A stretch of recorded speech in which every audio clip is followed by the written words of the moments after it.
Trump नाराज तो Putin से भी हैं, क्योंकि ओथ लेने से पहले ट्रंप ने दावा किया था कि 24 घंटे में यूक्रेन रूस की जंग रुकवा देंगे, लेकिन पुतिन ने ट्रंप की बात नहीं मानी। इसलिए अब ट्रंप हताशा में यह लिख रहे हैं कि we have lost India and Russia. Interesting बात यह कि अपनी नाकामी के लिए अब ट्रंप यूरोपीय यूनियन पर भी गुस्सा उतार रहे हैं। कल पेरिस में यूरोपियन यूनियन के लीडर्स की मीटिंग हुई। मीटिंग के दौरान ही यूरोपियन काउंसिल के प्रेसिडेंट एंटोनियो कोस्टा और यूरोपियन कमीशन के अध्यक्ष उर्सुला वॉन डेर लेयन ने प्रधानमंत्री नरेंद्र मोदी को फोन लगा दिया। ईयू काउंसिल के प्रेसिडेंट ने कहा कि यूक्रेन का युद्ध रोकने में भारत की भूमिका अहम हो सकती है। मोदी रूस को समझा सकते हैं, शांति के रास्ते पर ला सकते हैं।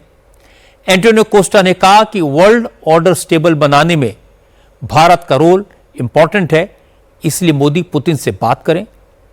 इस बातचीत में मोदी ने भी कहा कि भारत हमेशा से ही बातचीत के जरिए शांति का रास्ता निकालने का समर्थक रहा है। मोदी ने कहा कि वो जल्दी से जल्दी यह युद्ध खत्म होने के लिए हर संभव कोशिश करेंगे। नोट करने वाली बात यह कि यूरोपियन काउंसिल के प्रेसिडेंट ने जब मीटिंग के दौरान मोदी को फोन लगाया, उस वक्त प्रेसिडेंट ट्रंप भी वीडियो कॉन्फ्रेंसिंग के जरिए इस मीटिंग में मौजूद थे। मीटिंग में ट्रंप के स्पेशल एनवॉय के तौर पर स्टीव विटकॉफ भी शामिल थे। जैसे ही फोन कॉल खत्म हुआ तो ट्रंप यूरोपीय यूनियन के नेताओं से भिड़ गए। उन्होंने आरोप लगाया कि यूक्रेन वॉर यूरोपीय देशों के रवैये के कारण खत्म नहीं हो पा रहा। यूरोपीय यूनियन के देश रूस से तेल खरीदकर रूस को बढ़ावा दे रहे हैं। इसका यूरोप के नेताओं ने कड़ा विरोध किया, तो ट्रंप मीटिंग बीच में छोड़कर चले गए। इसके थोड़ी देर बाद विटकॉफ भी मीटिंग से निकल गए। हालांकि यूरोपीय यूनियन को मोदी से इसलिए कांटेक्ट करना पड़ा था क्योंकि यूरोपीय यूनियन के प्रपोजल को पुतिन ने वीटो कर दिया है। यूरोपीय यूनियन के 26 कंट्रीज ने ऐलान किया कि वो यूक्रेन को सिक्योरिटी गारंटी देने के लिए वहां अपनी फौज तैनात करेंगे। यूक्रेन को रूस से बचाने के लिए यूरोप के देश वहां अपनी आर्मी के साथ साथ एयरफोर्स और नेवी को भी तैनात करेंगे, जिससे भविष्य में रूस यूक्रेन पर फिर से हमला न कर सके।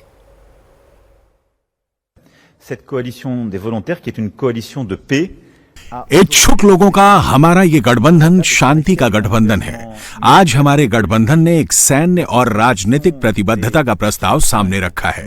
इसमें 35 सदस्य देश शामिल होंगे। इस प्रस्ताव के जरिए हम सब यूक्रेन को शांति और सुरक्षा की गारंटी देंगे। शांति और सुरक्षा की इस गारंटी का दूसरा पहलू भी है, जिसे हम भरोसा दिलाने वाले बल कहते हैं। हाँ, आज हम 26 देशों ने औपचारिक तौर पर खुद को इसके लिए वचनबद्ध किया है। अभी कुछ देश हैं जो इस पर विचार कर रहे हैं, लेकिन 26 देशों ने वादा किया है कि वो यूक्रेन को भरोसा दिलाने के लिए अपनी सेना वहां तैनात करेंगे। ये सुरक्षा बल जल, थल और वायु सैनिक होंगे जो युद्ध विराम या फिर शांति समझौते के बाद यूक्रेन को उसकी सीमाओं की हिफाजत का भरोसा देंगे। इस फोर्स का मकसद रूस के खिलाफ युद्ध करना बिल्कुल भी नहीं होगा, लेकिन ये बल शांति और सुरक्षा की गारंटी देने और रूस को सामरिक संदेश देने के लिहाज से बेहद अहम है। ये सुरक्षा बल युद्ध विराम के ढांचे के तहत यूक्रेन में तैनात होंगे। हालांकि इनको मोर्चे पर नहीं, बल्कि ऐसे इलाकों में तैनात किया जाएगा जिनके बारे में हम बाद में फैसला करेंगे। लेकिन सिक्योरिटी की गारंटी देने वाले इन बलों का मकसद कोई नया हमला करने से रोकना होगा, और इसमें 26 देशों को शामिल करने का मतलब ही यही है कि यूक्रेन को लंबे वक्त तक सुरक्षा की गारंटी दी जाएगी। पुतिन को यह बात बिल्कुल पसंद नहीं आई। उन्होंने तुरंत मैक्रों के ऐलान पर तीखी प्रतिक्रिया दी। पुतिन ने कहा कि यूक्रेन में सारी लड़ाई ही इस बात की है कि यूरोपीय देश वहां अपनी सेना नहीं भेज सकते। अगर यूरोपीय देशों ने यूक्रेन में अपने सैनिक भेजे तो रूसी सेना अब उनको भी टारगेट करेगी। Что касается возможных контингентов воинских в जहां तक यूक्रेन में सेनाओं की संभावित तैनाती की बात है, तो यही तो झगड़े की बुनियादी वजहों में से एक है। इसका मतलब यूक्रेन को जबरन नाटो में घसीटना है। अगर वहां किसी और देश की सेना आती है, खास तौर से जब हम जंग लड़ रहे हैं, तो हमारे लिए वो एक वाजिब टारगेट होंगे। अगर ऐसे फैसले हो जाते हैं जिनसे लंबे समय तक शांति बनी रहेगी, तो मुझे नहीं लगता कि हमें यूक्रेन की सीमा में रहने की कोई जरूरत होगी, क्योंकि अगर इन समझौतों पर सहमति बन जाती है तो मैं सबको यकीन दिलाता हूं किसी को शक नहीं होना चाहिए कि हम अपने सारे वादे पूरे करेंगे। हम उन सिक्योरिटी गारंटीज का सम्मान करेंगे जो जाहिर है रूस और यूक्रेन दोनों के लिए होंगी। मैं दोहरा रहा हूं कि रूस अपने वादे पूरे करेगा, लेकिन अब तक किसी ने इन बातों पर हमसे गंभीरता से चर्चा नहीं की है। Во всяком случае, с нами पुतिन ने बड़ी चतुराई से बात की। उन्होंने कहा यूक्रेन को इस बात की गारंटी देते हैं कि अगर वो नेटो में शामिल नहीं होगा, अपनी मिलिट्री पावर को खत्म करेगा, तो रूस उसे सुरक्षा की पूरी गारंटी देगा। और इसके बाद पुतिन ने यूक्रेन के प्रेसिडेंट ज़ेलेंस्की को सीज फायर पर बातचीत के लिए मॉस्को आने का न्योता दिया। украинская сторона хочет этой встречи. यूक्रेन के नेता मुझसे मुलाकात करना चाहते हैं और उन्होंने ऐसी मीटिंग का सुझाव दिया है। मैं कहता हूं कि मैं तैयार हूं, आइए, हम आपको काम करने और सुरक्षा के लिए अच्छी सुविधाएं देंगे 100% गारंटी के साथ। लेकिन अगर हमसे ये कहा जाएगा कि हम मिलना तो चाहते हैं लेकिन आपको मुलाकात के लिए वहां जाना पड़ेगा, तो मुझे लगता है कि हमसे ये गुजारिश करना गैर वाजिब होगा। मैं दोहरा रहा हूं कि अगर कोई मिलना चाहता है तो हम तैयार हैं। ऐसी मुलाकात की सबसे अच्छी जगह रूस की राजधानी और शहरों का नायक मॉस्को है। Столица Российской Федерации, город-герой Москва. हालांकि यूक्रेन के राष्ट्रपति ज़ेलेंस्की ने मॉस्को आने का पुतिन का इनविटेशन ठुकरा दिया है। ज़ेलेंस्की ने कहा कि पुतिन को पता है कि वो बातचीत के लिए मॉस्को नहीं जाएंगे, इसीलिए ऐसा प्रपोजल दिया है। पुतिन लड़ाई खत्म करना नहीं चाहते, वो बयानबाजी कर रहे हैं। ज़ेलेंस्की ने कहा कि पुतिन को रोकने का सबसे अच्छा तरीका टैरिफ है। Зустріч потрібна.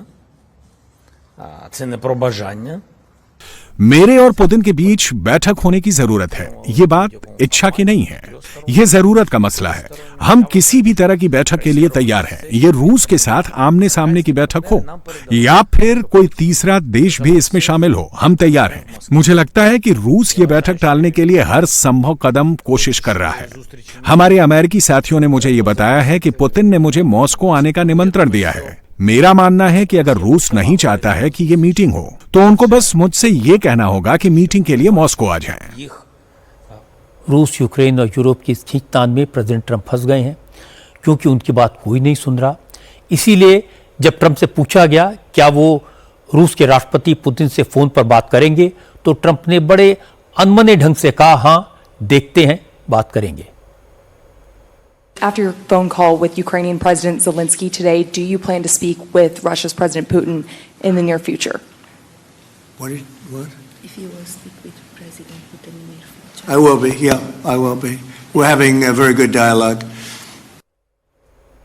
ये तो साफ है कि ट्रंप इस बात से खासे परेशान है कि वो पुतिन को यूक्रेन वॉर खत्म करने के लिए राजी नहीं कर पाए।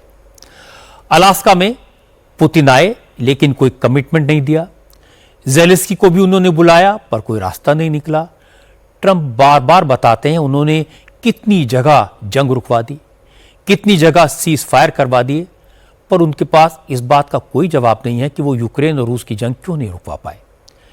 इसका गुस्सा वो पुतिन और जिनपिंग के साथ साथ मोदी पर भी निकालते हैं।